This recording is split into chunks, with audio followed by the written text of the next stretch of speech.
Thursday morning, everybody. I'm Dave Furtado. And I'm meteorologist Jefferson Donovan. And Jefferson, another batch of sunshine, hopefully on the docket for today. I know we saw a little bit of the clouds and then a lot of sunshine yesterday, so hoping for repeat performance. Yeah, today's going to be very similar to yesterday. Now, also with yesterday, there was that possibility of maybe a few stray showers here and there, and that did verify. Now, the showers were very far and between, very few and far between, I should say. Most of us, a vast majority of us, did stay dry, and I would also anticipate a repeat performance of that today, although again, a stray shower or two is possible. That is before we see certain dry weather as we do go through the weekend. But right now, let's take a look outside at the Tri-Cities. You can see the cable bridge there on the horizon. It is 40 degrees right now in the Tri-Cities. There are passing clouds and clearing right now. Let's take a look at our weather headlines today.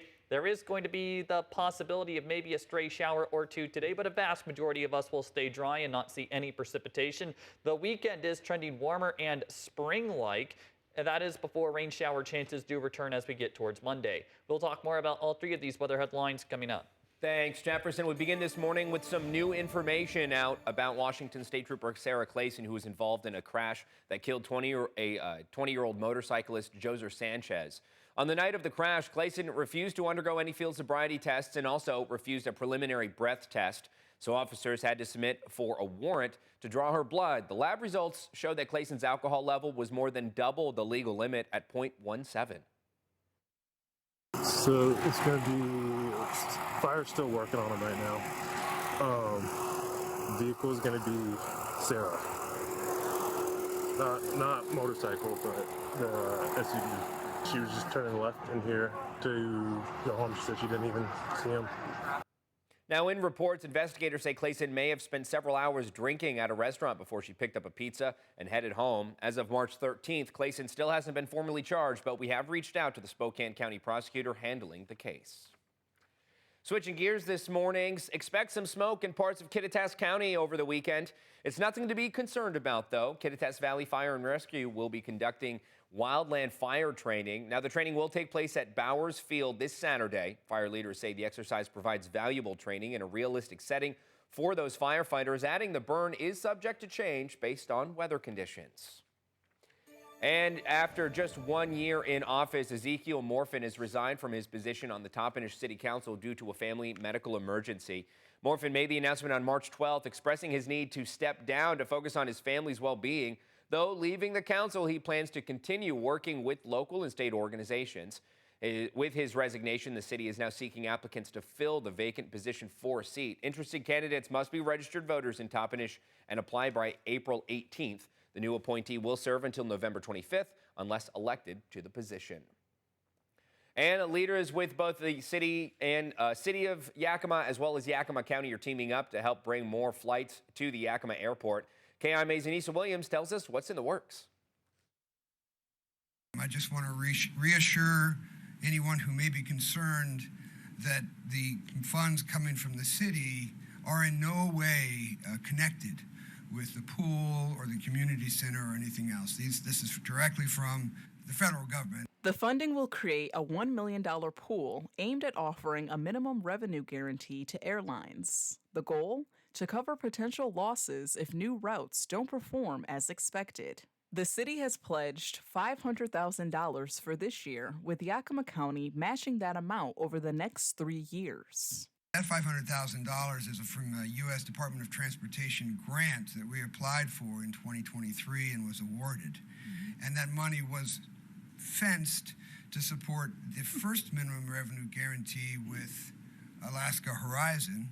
But we had such tremendous support from the community as far as contributions that only about $38,000 of that $700,000 grant was spent. Hodgman noted that the minimum revenue guarantees aren't tied to ticket prices, and while Pasco can be cheaper at times, the goal is to attract Delta Airlines for a Salt Lake City connection.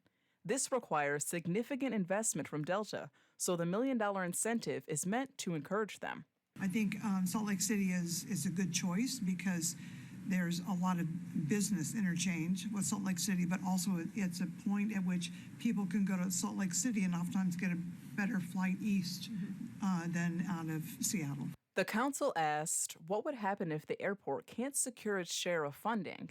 Hodgman explained that the contract is contingent on the airport providing its share. The county is promising $500,000 a year for 3 years. Wow. Spread out over a few I meant over the a month. $500,000 would be for a year, even though the program is for 3 years. Right. So it's $500,000 a year. Per year, right. So I have to find more grant money for the following 2 years.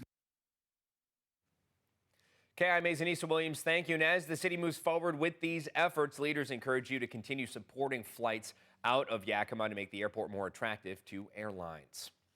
The CEO of Boeing admits to senators under oath that the company has made mistakes but denies prioritizing profit over safety. Boeing made serious missteps in recent years, and it's unacceptable. In response, we've made sweeping changes to the people, processes, and overall structure of our company. The leader of the plane manufacturer is in the hot seat on Capitol Hill, getting grilled over recent safety incidents, including the 2024 mid-air door plug blowout. In the aftermath, whistleblowers testified that Boeing rushes production and takes shortcuts. The Federal Aviation Administration imposed a production cap on the model in question, the Boeing 737 MAX. CEO Kelly Ortberg denies directing crews to speed up production. He says he hopes to be permitted to produce more than 38 plane per month cap later this year because airlines are frustrated by delivery delays. And we're going to head back over to the Palm Springs of Washington because one of the Yakima Basin irrigation districts is considering an option to help increase precipitation across the area to alleviate drought conditions. The Rosa Irrigation District entered a contract with the Boulder, Colorado-based National Center for Atmospheric Research and for a feasibility and design study for cloud seeding. Now, the study is expected to be complete by the end of the year. Cloud seeding has been used for decades in western states like Idaho, Utah, and North Dakota, and in countries like Australia. It's used by farmers, irrigators, hydropower companies, and ski resorts to increase rainfall and snowfall and to mitigate hail. We have reached out to Rosa to learn more about the study and hope to schedule an interview with them next week. But let's jump right over to meteorologist Jefferson Donovan because I have to ask, could you explain a little bit more what cloud seeding is? All I understand is that it just helps rainfall, correct? It does help rainfall, but the process in helping aid that rainfall develop is kind of an interesting one. So if you imagine a cloud, within a cloud, there are really tiny particles, usually of dust or salt, that water vapor helps kind of coagulate to. Now with cloud seeding, we insert what is known as silver iodide into the sky because silver iodide acts as kind of a magnet, which helps water vapor coalesce even more. And when a nuclei gets too heavy, that is when precipitation comes out of the sky. Now we insert the silver iodide into areas where precipitation is already possible, or at least clouds are likely, and that helps aid in some of that precipitation. And I should note that with silver iodide, we have known for decades that that does not cause any kind of environmental concerns and is really not a hazard to humans, and that is why we do use that specific, again, silver iodide. And I wanted to put that out there because I know last night when we aired that story, there was some concern, and I hope that kind of maybe put some of those concerns to rest. Now let's talk about what is going on today. As we look at what is happening around the forecast area on this Thursday, there is going to be a chance of maybe some stray showers with high temperatures today ranging anywhere from the mid-50s to low 60s. I'll talk about when we will see abundant sunshine around the entire forecast area. That is coming up. Thanks, Jefferson.